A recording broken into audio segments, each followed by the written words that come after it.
Hi everyone.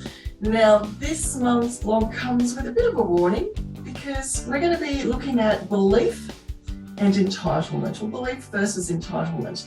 And some people might find this a bit confronting. Now, one of the key concepts I cover in my coaching programs is the notion that if something is possible for one, it's possible for all. And we dig deep into this concept when someone is struggling with the idea that something is only possible for others but not for them. At the core of this thinking will be some sort of belief that my client, a belief that they hold that somehow they're not worthy of that, whatever that is. You know, it's that thing that they long for their lives, but they don't believe they can have it.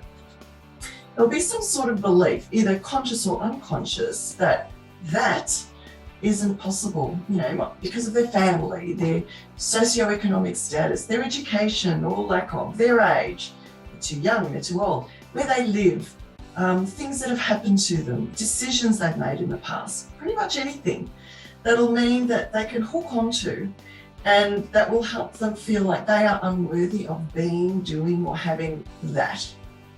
Now, what I help clients work through is that key life principle, which is, if it's possible for one, it is possible for all. And they are included in that all. No matter what conditions you find yourself in, someone else, somewhere else in the world, will also be experiencing those same conditions, yet they'll be getting completely different results. So if they can have the same sort of background, the same events happen to them, or the same experiences, the same education, etc., yet they can create different results in their life, it means it is possible. And if it's possible for one, it's possible for all. Now, what I don't tend to come across in my coaching is the flip side of those beliefs. That's where someone believes that because of their experiences, their background, their age, their education, where they live, etc. Well, they deserve to be, do, or have something that other people who don't meet that criteria, well, they don't deserve to have it. Now, that is a very troublesome kind of belief, and it's called entitlement. I love what Caroline Myss has to say about this. Now, Caroline Myss is a best-selling author. She's an internationally renowned speaker in the fields of human consciousness, spirituality, and mysticism. And she talks about the words blame and deserve. And she says, these words are troublemakers, no matter which way you use them. Consider this. They always direct you towards powerlessness, and they encourage you to project expectations onto other people that inevitably incur resentment, either towards them, or either you towards them, or a mutual resentment. And she points out that deserve is another word for entitled.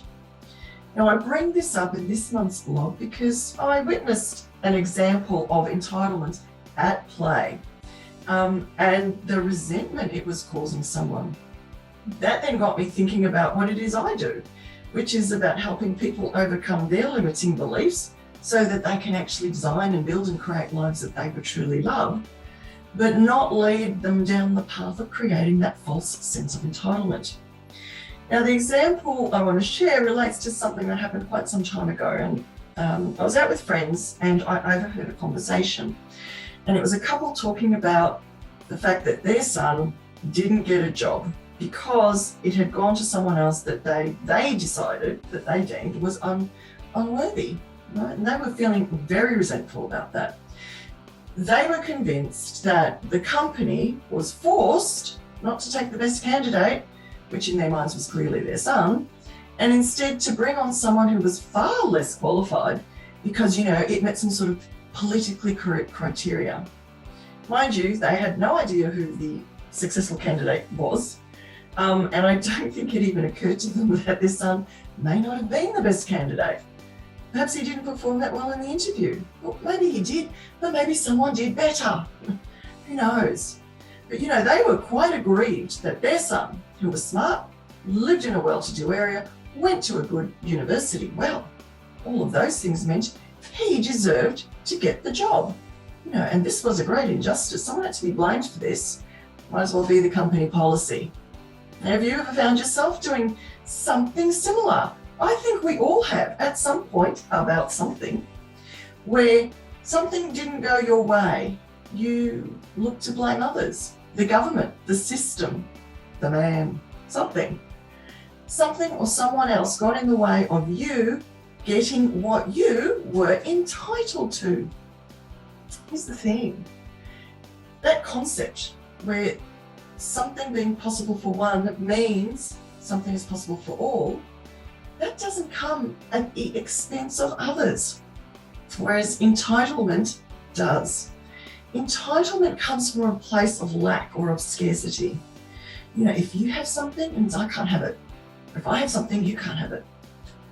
Now think back to the whole gender equity, that resistance that was expressed years ago and still is today in some quarters, where employment opportunities were opened up to women.